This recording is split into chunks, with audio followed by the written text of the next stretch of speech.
ngo iyaba amafaranga dutanga mutayakata ku mishahara ntayo tuba tubaha. Ivyo vyavuzwe na Emmanuel Sinzohagera, umukuru w'inama nkenguzamateka.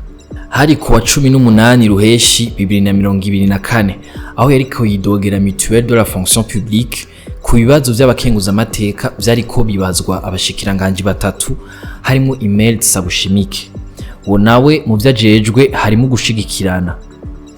Iyo Mutuelle de la Fonction Publique imaze imyaka ishika 44 ariko abanywanyi bayo bamana imyidogo nayo kamengo ntibumva.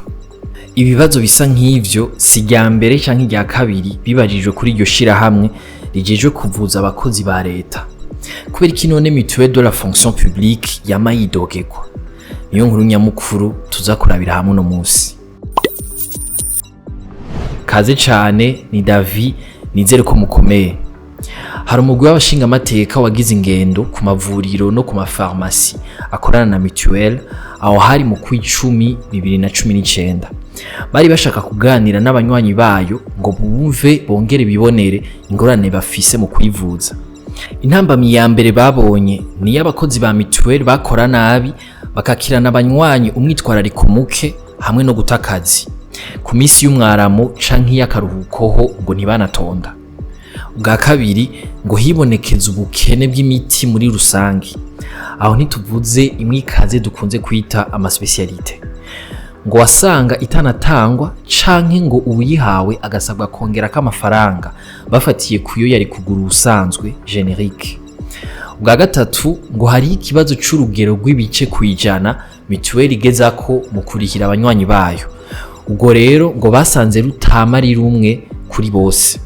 Abari muri wa mugwi w'abashingamateka bakavuga ko Mutuelle yategerezwa kuriha gushika ku bice 80% ku miti isanzwe hamwe na 70% ku maspecialite.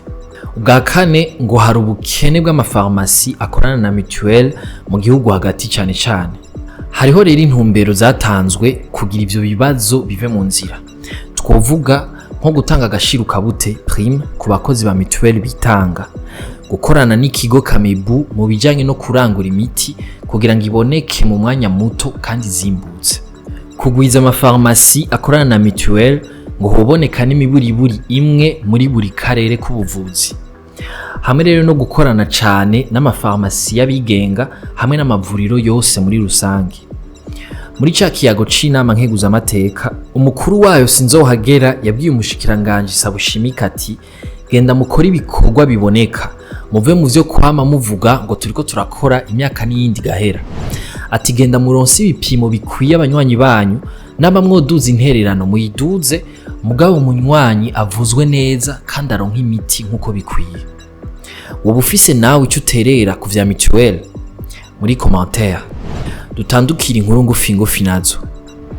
Muri Kenya, President William Ruto yarasubije mu nama nshingamateka integuro y'itegeko rigenga amafaranga leta izokoresha yari imaze imisi yiyamirizwa no guharuka.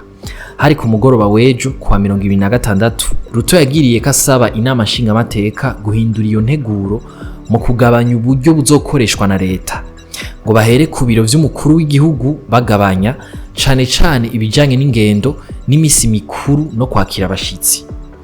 Ngo abantu batandatu barapfiriye mu myiyerekano, abarenga 94 barakomereka bajanwa mu bitaro. Yasavye ko nabafashwe n'abajeje umutekano borekugwa ntihagire n'utozwa amande. Israël Otobo Oyoro yobagiye kugaruka mu mugwi yahoze akinamwo wa Dynamo Basketball Club wa hani Bujumbura.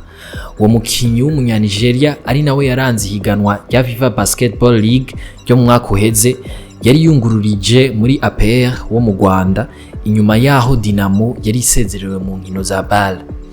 Otobo aje gusanga abandi bakinyi b'abanyamahanga bamaze gushika muri Dynamo. Aha twovuga nka Yasser Kamayeng w'umunya Centrafrique, Lual Akwei wo muri Sudan du Sud n'umunya Cameroon Jean Paul Mwanjo. No ku ruhande rw'urunani naho nyene babandanya bikomeza.